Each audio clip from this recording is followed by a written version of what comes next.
All right, so the next thing we're going to try and do is we're going to try and get these bearings out so we can verify the numbers. I looked up online. I think I already figured out what these size bearings are, but I just want to find out for sure. And we're going to have to take these out anyways to put the new ones in when they come in. So to take these bearings out, traditionally what you're supposed to use is a what's called a blind hole bearing puller. But the blind hole bearing puller that they sell at Harbor Freight, which would be a quote unquote cheap one, is like $73 for the kit. And you can buy a cheaper one, like if you wait for the slow boat from China. But I think even those are like around 40 bucks. So we were over at Advanced Auto Parts because we needed to get that wire, that 8-gauge wire anyways.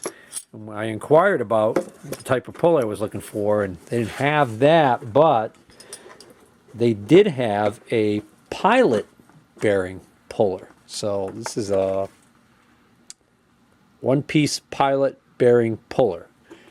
And what's interesting about the design of this is the way that it had these fingers that reach down inside there, and then you basically, if I can get this out, the way this works is, unscrew this all the way, these little fingers right here are going to go together,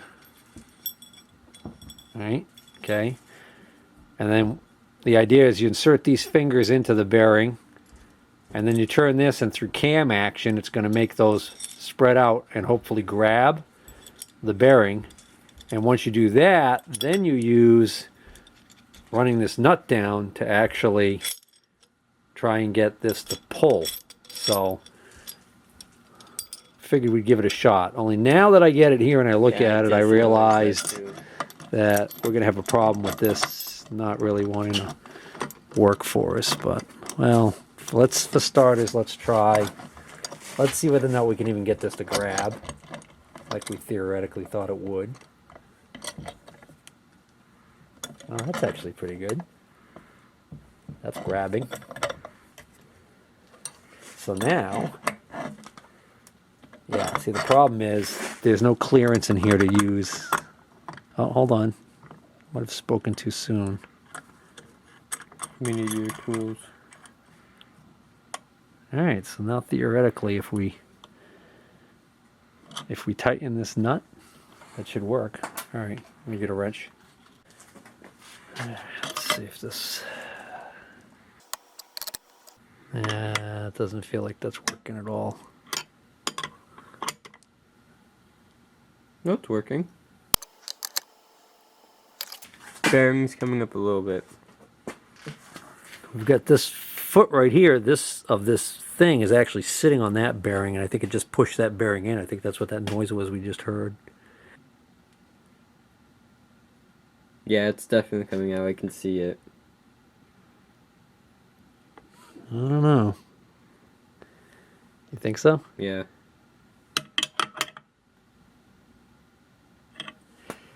Getting harder and harder to do.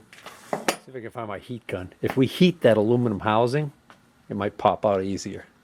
I'll use propane torch. I'd rather not, but can't put my finger on my heat gun right now, so.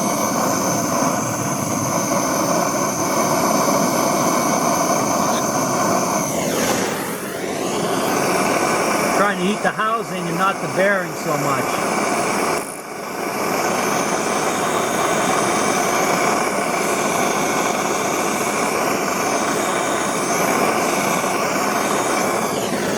I'm using a propane torch as opposed to my MAP gas torch because MAP gas is way too hot. And you love that thing.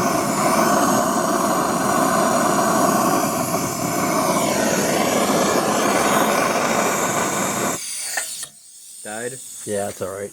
It might be hot enough already.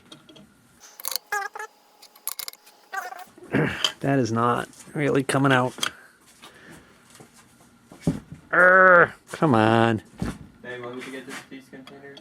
What? I really would have expected that to come out easier. Daily cup of wax? Nope. I just figured out what the problem is. What? This block part right here, this puller, is hitting the inside of the thing. We can't pull out any further. We could gain a little bit more if we turn this. God damn it. Come stand on my side here and hold that. And what we're going to do is, see, this is, I can't even turn this now because I locked it up. Now, while this is still warm, see if I can get this to pull. No, it's pulling. It's just pulling. It's pulling out again.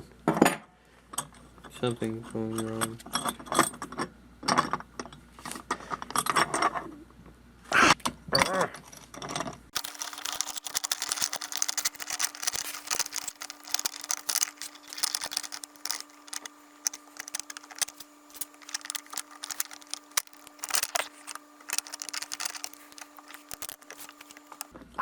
That good? That's like as tight as I can get it. Now, that gives us about 3/8 of an inch. That should be enough to get this pulling. Just slipping, I think. Seems like it, huh?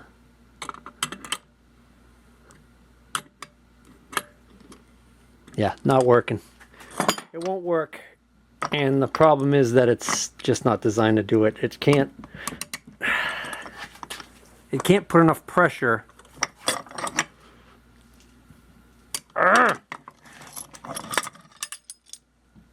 It can't get these fingers to put enough pressure on the inside of this to grip it. Yeah, that one's bad. I probably can go behind that one. That big one? Yeah. That one right there? Maybe. Why don't you just get that out of here? I'm still going to have to get one of these pullers. These.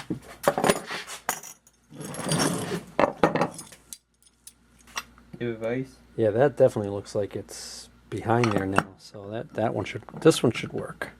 That's one of the bad ones anyways. Put the new tank on it. Look at the threads on this tank. Look how bad they are. What the hell? I know. Well, it's defective. Yeah. Well, a lot of good that's going to do. Send that back. Don't even know where we bought that from. That is mess. I've never seen anything like that in my life. Show it on camera. The threads on this propane tank are all screwed up. There's no way to. And the worst part about it is, like, what are you supposed to do with that now? Send it back. Send it back. Just told you. I just got to telling you. I don't even know where I got that tank from. Did you hear that? Yeah. Killing me. You're just messing with me, right? No.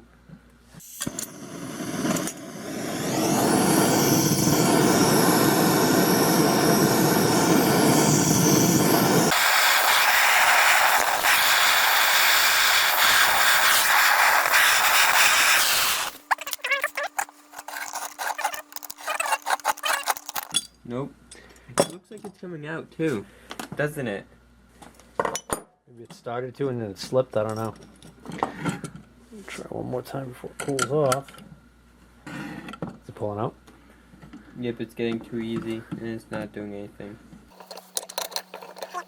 Oh, it's like you at school. Alright, that's a fail. That's it? Alright, so I managed to find the world's cheapest blind hole bearing puller on eBay. This cost me $24 and change with free shipping for the whole kit, which comes with 4 different sizes of these attachments here and then the slide hammer. I just pulled out one of the bearings out of the outer case right here, and it wasn't too hard to take it out with this tool, but the key was I preheated the casting around the outside of the bearing. So you want to apply heat to the case and try and not heat the bearing but the outer case and then do the pulling, and that really helps out a lot. I am using MAP gas, but I'm being very liberal with it. I'm keeping the flame low, and I'm moving it around a lot. I would not recommend, if you're not used to using MAP gas to heat things, I would not recommend it. If you have propane, you're better off. Unfortunately, my propane, that bottle's empty, and in this bottle, for whatever reason, the threads are all buggered on it. They were improperly made at the factory, so this is actually a full bottle that is completely junk. Did not notice that when I bought it.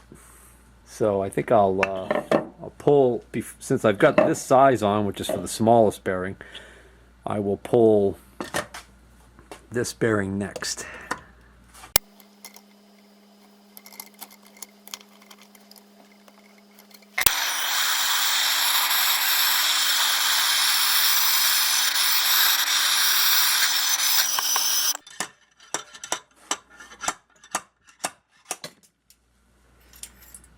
Piece of cake.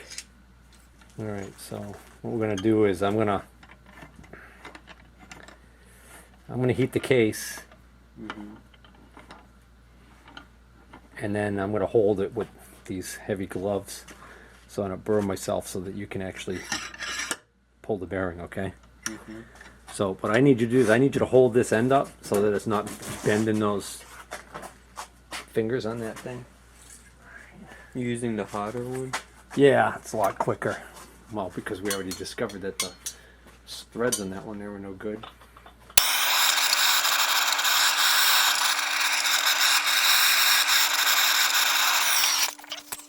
Alright, so you're going to slide it and pull it straight out.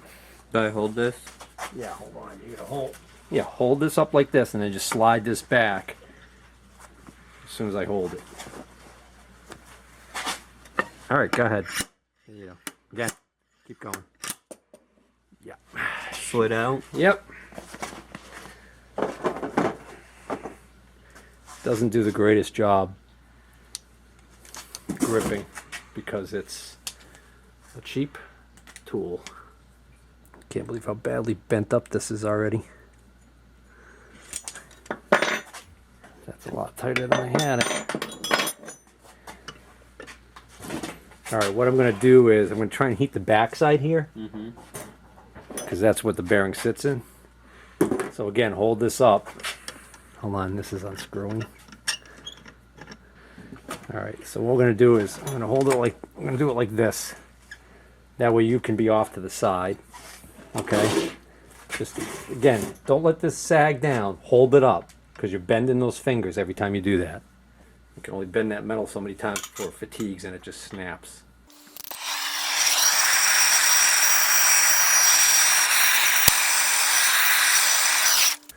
Alright, go ahead. Unbelievable.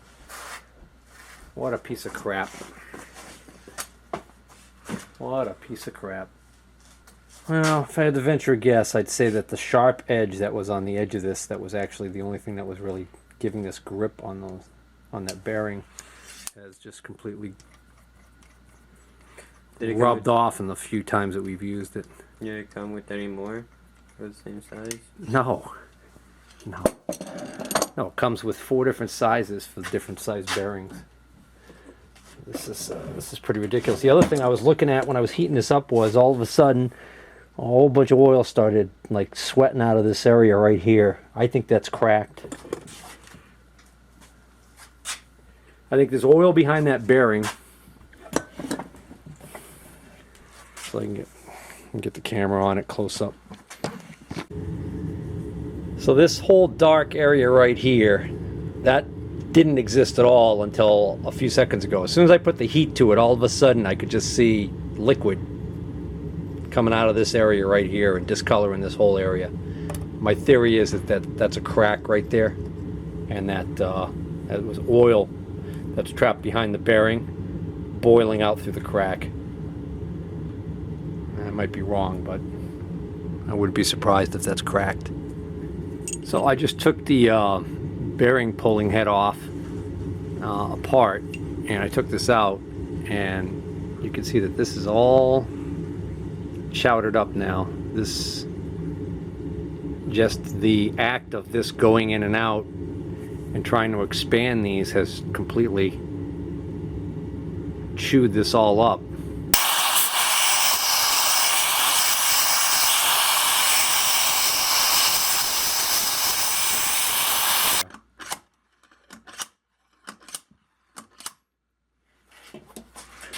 Can you pull out any bit? Not the slightest bit. Nope. Didn't work. Alright. Alright, let me keep working at it.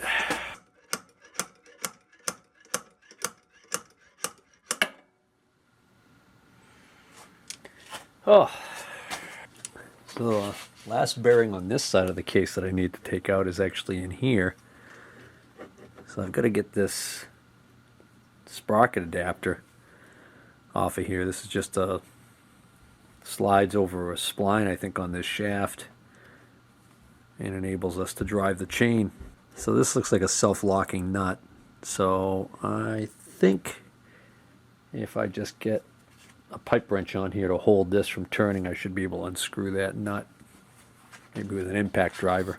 Now I wouldn't be surprised if this isn't a left-hand thread on here, because normally this sprocket is going to be rotating clockwise to go forward most of the time.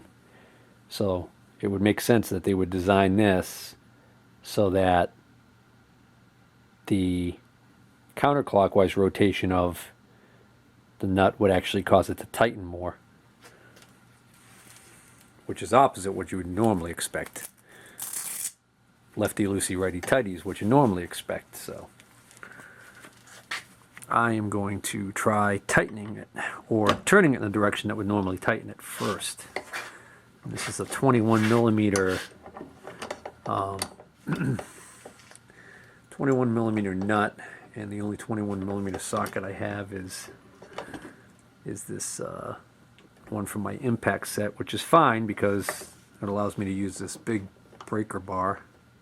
I'm not able to get a grip on this with this small pipe wrench. I've come up with plan B. I need a larger pipe wrench. The problem is the larger pipe wrenches are too wide to fit between this beveled area on the back side of this and the casting.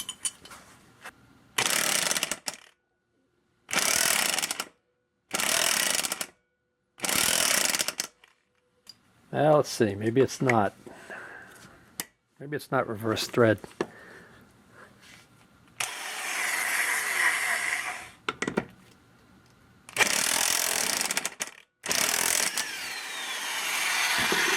It was not.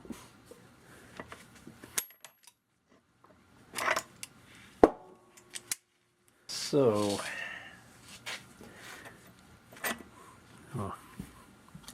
that just pulls out. Thought it would be press fit in there. So there's a little spacer. Goes on this side. There's the bearing, I can see it. So it's kind of interesting. A lot of the kits that I've seen online include two seals. And on this side, there's clearly a lip seal right here.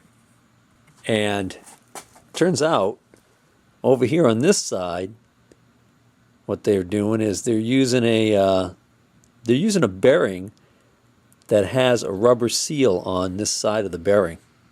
So it's clear to me that this bearing is going to have to push out in that direction. So I'm going to need to push it from this side out that way. But the seal is pressed in from this side.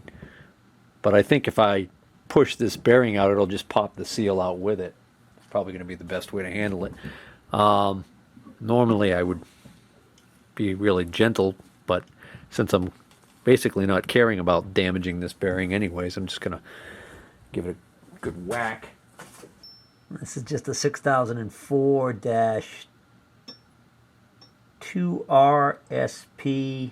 I can't quite make it out. Oh, S3. There's nothing really that fancy about this bearing. And the 2R means two seals, so this is a fully sealed bearing, I think.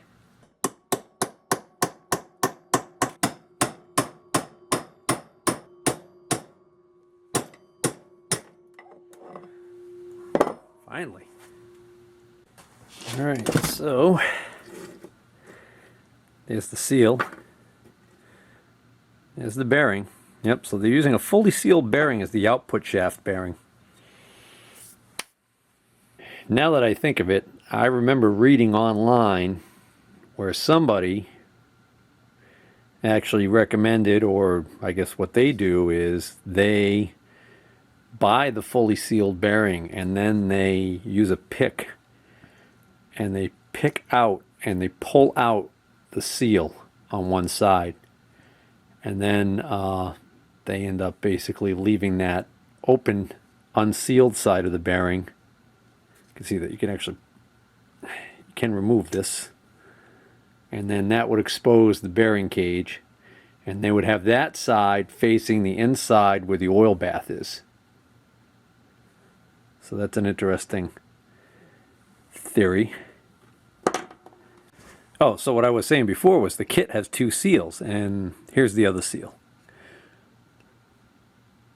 It's in the cover. So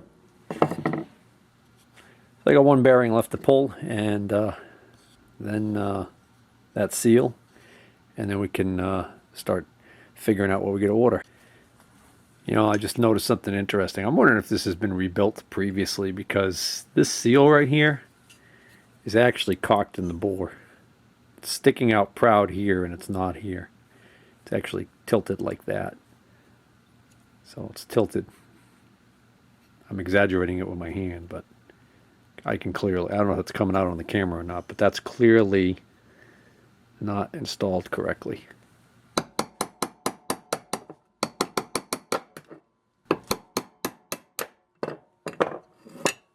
There you go.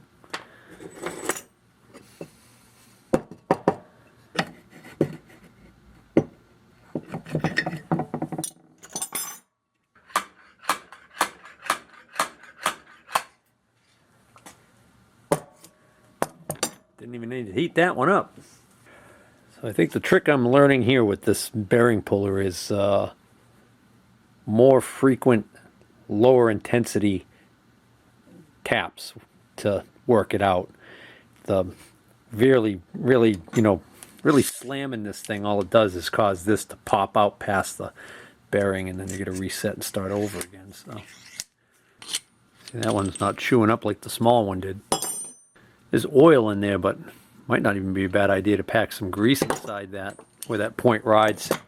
Oh, it's interesting. I just went to put this away in the case and discovered that the reason why they ship this with this thing screwed on backwards is because it won't fit in the plastic molded case the other way. How crazy is that? I kid you not. That little space right there is not enough for me to turn this around and have this screwed on this part. Alright, so here we have it. We've got our 6 bearings and then these 2 seals. Now the bearings are actually a 6202, a 6203, and a 6204 right here. This one, which I haven't taken off the shaft yet. This bearing right here, I believe, is the 6301. And then this is the 6004 RS. This is the rubber seals. And then this little tiny one right here is a 6002.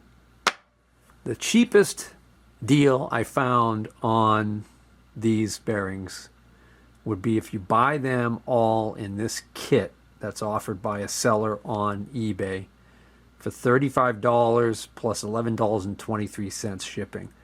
So that's $46.22 plus tax is what it's going to cost you. It comes with the 2 seals, the 6 bearings, and what's nice is it also comes with the cover gasket. Now, the drawback to this is, at this price, these are going to be cheap Chinese bearings, no doubt about it. In a perfect world, I would love to replace all of these with name brand bearings like NSK, Nachi, FAG, or SKF. Those are the 4 big names that come to mind that are bearings that I rarely have an issue with using. The problem is the only way to buy those reasonably is if you can find like maybe new old stock or a really good deal online. But I'm pretty sure it's going to run quite a bit more money to do it that way. And well, I'll probably just do a quick search, fool around here on the eBay a little bit, see if I can't come up with a total for buying them all as name brand bearings and see how close we are. Well, guys, I just ran the numbers, and if I search, I can find pretty much SKF, Nachi, or equivalent good quality bearings for just about every one of these bearings. Interesting thing is a lot of these open bearings are hard to find in a good brand name like SKF, but you could find the rubber sealed version. And what you can do is you could pick out the rubber seals and actually remove them and clean the grease out of the bearing and run the bearings in oil. This style bearing that's supposed to just be open like this and run in an oil bath inside of a crankcase is called a crankcase bearing, is how they're often referred to. The other thing you could do is I could just leave all sealed bearings in there and not worry about having to have them lubricated by the oil bath. Not really sure if there's a drawback to that. I would still have to have oil in that crankcase because we can't let these gears run dry. But I mean, if the oil in there, if the only job the oil has is to lubricate this, and we let the bearings take care of themselves with the factory installed sealed in grease, I wonder whether or not that would be a problem. Interesting predicament. So anyways, they're all like $5 or $6 a piece. So the total for the bearings would be $33. And then I found a couple of people selling seal kits, or like the two seals that I need together, which the seal sizes are, one's a 20 millimeter shaft or bore, 32 millimeter OD and 6 millimeters thick, and the other one is a 27 millimeter bore, 42 millimeter OD and 7 millimeters thick. And you can get those two bearings together in a little package, probably cheap Chinese, for $7. So kind of going back to the cheap out there, because sourcing those metric size seals in a good US brand is probably going to be cost prohibitive. And then the gasket, I found the gasket online from a vendor selling cheap enough for $7. That brings us to a total of $47 if I part it out. Or I could just buy the kit for $34.99, call it $35. So there's a $12 difference here. But I'm leaning towards this because for $12 more, I'm getting a much better quality bearing.